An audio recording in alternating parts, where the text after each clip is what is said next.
Arcane literally has multiple gay themes and is diverse as hell and was not labeled as woke. Here's how they did it. Arcane, the very popular League of Legends TV show adaptation, has everything that a show that would be labeled as woke would have. A very diverse cast, having a stereotypical first season without gay intimacy and a second season with gay intimacy, and most of the show being centered around the rich versus poor archetype of economic and social inequalities, and a sense of political lecturing about corruption with the hated girl boss archetype. Or so does it. We're going to take a deep dive into each category and why Arcane was able to fuse politics, philosophy, and good storytelling, and debunk all of these categories and explain how it was able to achieve a 10 out of 10 success rate of implementing progressive ideas without the backlash from implementing said ideas. Now I'll do my best to avoid spoilers just in case you haven't watched the show, but for background, Arcane is an adaptation of League of Legends lore. Not specifically an adaptation of the actual video game, but specifically one of the stories based on the game, as League of Legends has lots of lore. This show of Arcane chose to focus on the lore in the city of Piltover, the city of progress, the city of innovation, ruled by a council of members that also has an undercity, a slum, where many of the poor individuals are relegated to. The whole undercity is full of violence and drugs, where its counterpart seems to be a glistening paradise of innovation. So you have two main storylines, one from the characters in the undercity, mostly centering around Vi and Powder, as well as a storyline focusing on the above, with Caitlyn and Jace, who are ultimately part of the elite ruling class. Now, back to the topic on hand. This show, even with all of the topics listed, you might actually be surprised to hear it actually got praise from people in the anti-woke crowd. So what gives?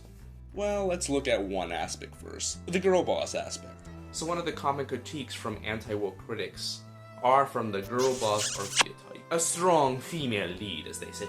And this show has one pretty obvious one, and depending on who you ask, potentially up to multiple.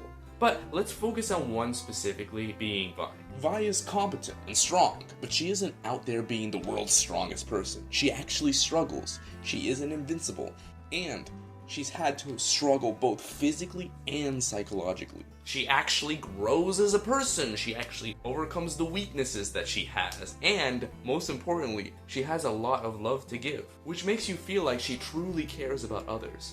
Now, what does this all create? Oh yeah, a character with depth. She has that underdog story that is so interesting. Someone who has been dealt a bad hand and refuses to accept that hand. Like when a hero overcomes impossible odds through their own creativity and resolve, like, that's interesting as hell. However, notice how I didn't say that her oppression is shoved into her face repeatedly. It just is.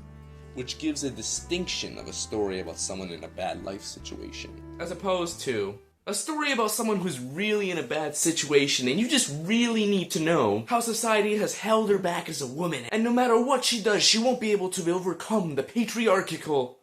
You get the point. It's about not manufacturing sympathy, creating a way to show social inequality without shaming the audience for it.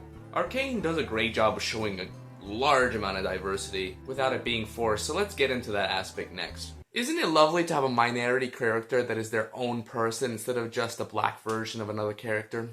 They didn't have to make Vi black or Caitlyn Hispanic, and they were able to make all the characters pretty close to the original source. Vi was already kinda lesbian-y, so making her gay is not really that big of a surprise, and not a random-ass sexuality change either.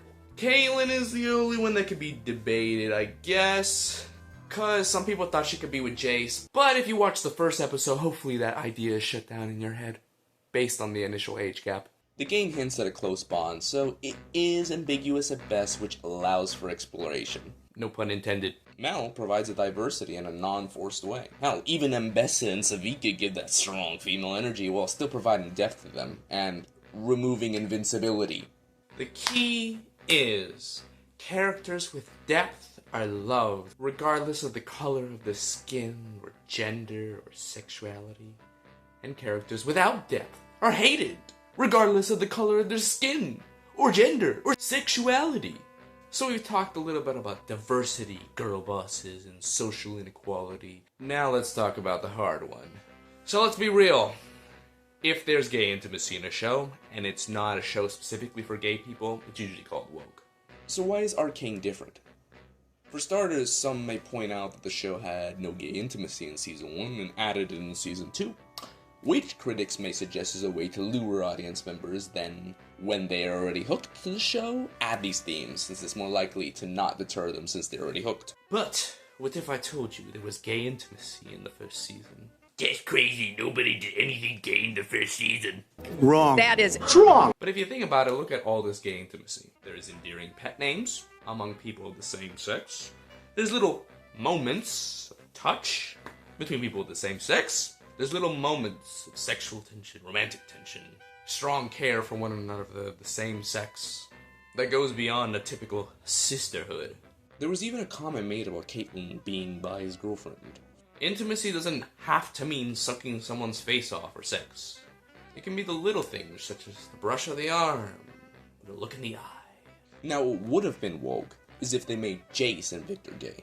It's not because they're men, it's just because there's this idea that men cannot have a close relationship with one another without being labeled as gay. Typically labeled as a bromance, Jace and Victor had a lot of the same elements that Caitlyn and Vi had, with subtle differences that change it from a gay love interest to a bromance.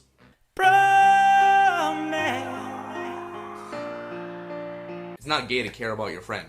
When the first blatantly gay intimacy scene happens in the show, I almost didn't even notice it. I was just like, oh yeah, expected. But thinking about it in hindsight, I was like, those things always stick out. Why not this time? No, don't get me wrong. The longer gay intimacy scene, and if you haven't watched the show, you'll know what it is when you get there. I'm not just gonna gloss over that. But like, at that point, it's not really like a blind side. And if that's the wokest thing about the show, then you're doing pretty good. And not being one of those bad woke shows.